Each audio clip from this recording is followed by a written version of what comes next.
Shalom Ubracha. Ce Shabbat est le Shabbat Bereshit. Et le Shabbat Mevachim Chodesh Macheshvan. Le Shabbat où l'on bénira le mois de Macheshvan. Suivi immédiatement dimanche et lundi par les 2 jours de Rosh Chodesh Macheshvan. On recommence alors un nouveau cycle des lectures des parashiotes de la Torah. Le Tzemar Tzedek, 3e rabbi de Chabad, puis tous les Rebbeim ont souligné l'importance particulière de ce Shabbat, en affirmant que comme on se conduit Shabbat Bereshit, il en sera de même toute l'année. En effet, les effets de ce Shabbat sont ressentis toute l'année. La parasha Bereshit a 146 versets, Kuf Mem Vav Psukim, et 2 simanim, Amatsia et Yecheskiahu. Ils étaient 2 rois juifs, et concernant chacun d'eux, il est dit Payas Hayashar Beine Hachem, il a fait ce qui est juste aux yeux de Hachem. Les Chroniques 2, chapitre 29, verset 2, pour le roi Yecheskiahu. Cependant, au sujet du roi Amatsia, les Chroniques 2, chapitre 25, verset 2, ajoutent qu'il n'a pas accompli ceci avec un cœur entier. Rak Belo Lev Shalem. La racine du nom Yecheskiahu est le mot chazak, être fort, et celle d'Amatsia et Amatz, être encouragé.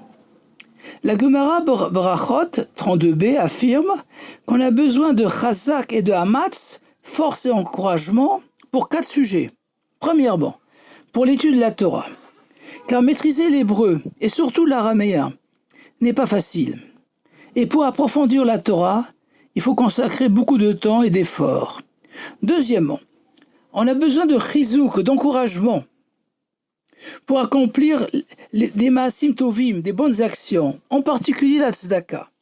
En effet, pourquoi donner son maaser 10% ou son chomesh 20% de ses revenus nets, obtenus souvent après maintes efforts, à des personnes ou des institutions qui certes sont dans le besoin, mais qui parfois nous sont inconnus.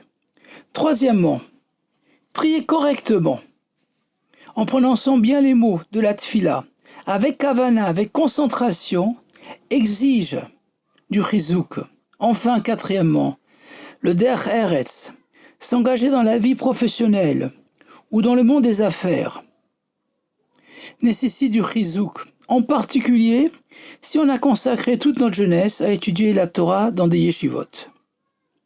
C'est pourquoi, juste après la fête de Tishri, la première paracha de la Torah, la paracha Bereshit, par ses 2 simanim, Amatsia et Yecheskiahu, nous souhaite chazak et amatz dans les 4 domaines du limud Torah, la tzedaka, la tfila et le derech eretz.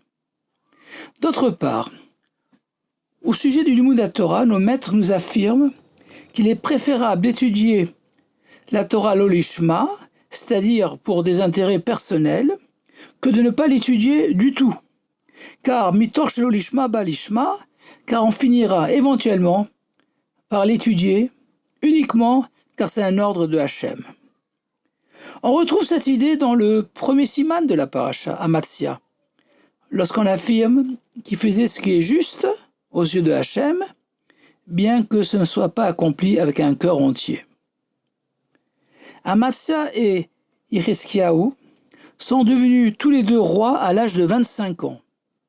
Le chiffre 25 nous fait penser au 25 Elul, le premier jour de la création de l'univers, relaté dans la paracha Bereshit, le jour de la création de la lumière spirituelle, or la lumière de la Torah. Au sujet de Yecheskiahu, la Gemara nous apprend que pendant son règne, il fournissait de l'huile à tous les bénis d'Israël, du nord au sud, de Dan à Beersheva, afin qu'ils puissent s'éclairer et étudier la Torah toute la nuit. Et la Gemara affirme qu'il n'y avait pas dans tout son royaume une seule personne ignorante de la Torah. Yecheskiahu était aussi célèbre par la puissance de ses prières. Quand le prophète Yeshayahu, Isaïe, lui annonce qu'il allait mourir, car il n'était pas marié et n'avait donc pas accompli la première mitzvah de la Torah, pour vous, avoir des enfants. Il s'est tourné vers le mur et a prié à Hachem qui lui accorde 15 années de vie supplémentaires, après avoir décidé d'épouser la fille du prophète Isaïe. En fait, il n'était pas marié, car il savait par prophétie qu'il allait donner naissance à un fils, Ménaché, qui allait entraîner les Béné Israël dans l'idolâtrie. Or, il devait se contenter d'accomplir la mitzvah d'Hachem d'avoir des enfants, sans rentrer dans des considérations qui ne concernent qu'Hachem. La Gemara Sanhedrin 94a nous apprend qu'Hachem a voulu faire du roi Yecheskiaou le Mashiach, mais Hachem a renoncé car il ne le louait pas suffisamment.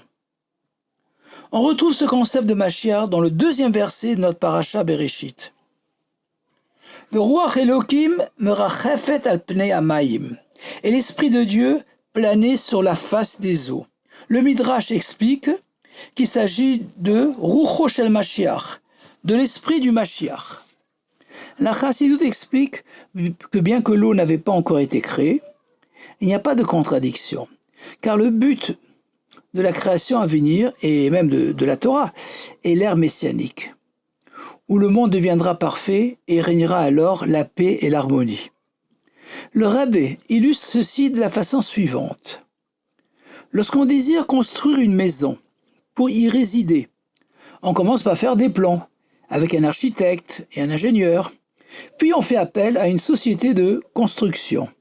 De même, avant que Dieu donne la Torah au peuple juif, et avant même de créer l'univers, il avait pour but V'ruach Elokim rachefet al pnei hamayim, la venue du Mashiach.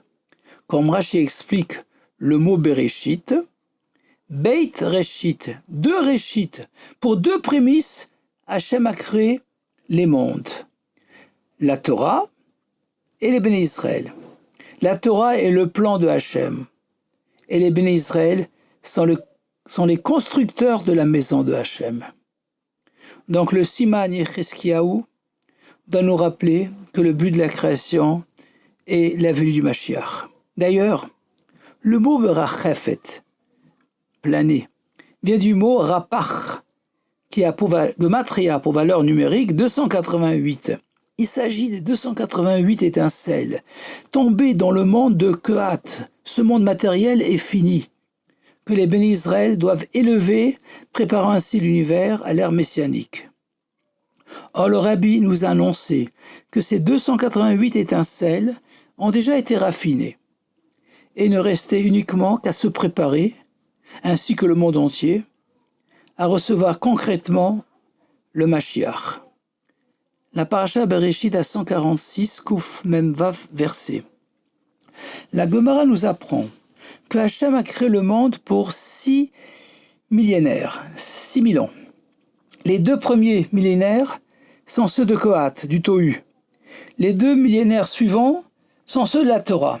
Et les 2 derniers millénaires sont les jours de Mashiach, Yomot HaMashiach. La lettre Kouf représente le Kohat, la Klippa, le Tohu, car le pied gauche de cette lettre descend en dessous de la ligne, les Mata Minashura, donc ne respecte pas la règle de conformité. La lettre Mem, qui a pour Gematria 40, représente la Torah, donnée à Moshe Rabbeinu en 40 jours et 40 nuits, mais aussi les 40 jours de prière de Moshe Rabbeinu pour obtenir le pardon de Hachem après que les Béné Israël aient commis la faute du veau d'or. Enfin, la lettre Vav fait allusion à la création de Adam, le 6e jour. Vav a pour valeur numérique 6. Or, Adam s'écrit Aleph, Dalet, Mem, qui sont les initiales de Adam, David et Mashiach. Et comme l'explique le roi Chaim à Kadosh, Rabbi Chaim Benatar, Mashiach viendra dans le 6e millénaire. Et la forme de la lettre Vav, qui est un trait vertical, représente le désir de Hachem de descendre dans ce monde matériel. Nitavelo l'Akadosh Baruch Hu liyot lo dira batartonim, par la venue du Mashiach. Dans notre vie quotidienne, on retrouve l'état de Kehat au lever. Puis on vit le même, la Torah et la prière, dans le Beit HaKnesset et le Beit HaMidrash, dans la synagogue et la maison d'études, avant de passer au Vav, descendre dans le monde matériel pour l'élever, préparant ainsi le monde et les nations à Mashiach. À la fin de Simchat Torah, le Rabbi nous souhaite Ve'Yaakov alach ledarko. Et Yaakov est parti sur son chemin. Que chacun progresse en utilisant toutes ses ressources et œuvre dans son entourage pour réaliser la prophétie. Zecharia chapitre 14 verset 9. Vaya Hashem le melech al kol haaretz, bayom hahu yeh Hashem echad ushmo echad, et Hashem sera roi sur toute la terre. Ce jour-là, il sera un et son nom un, avec le dévoilement du Rabbi Melech HaMashiach Miad Mamash, Yechi Adonenu Morinu V'Rabbeinu Melech HaMashiach L'Am V'Ed, Shabbat Shalom, God Shabbos, Chodesh Tov, Akut Chodesh, et à bientôt dans le 3e Beit HaMikdash.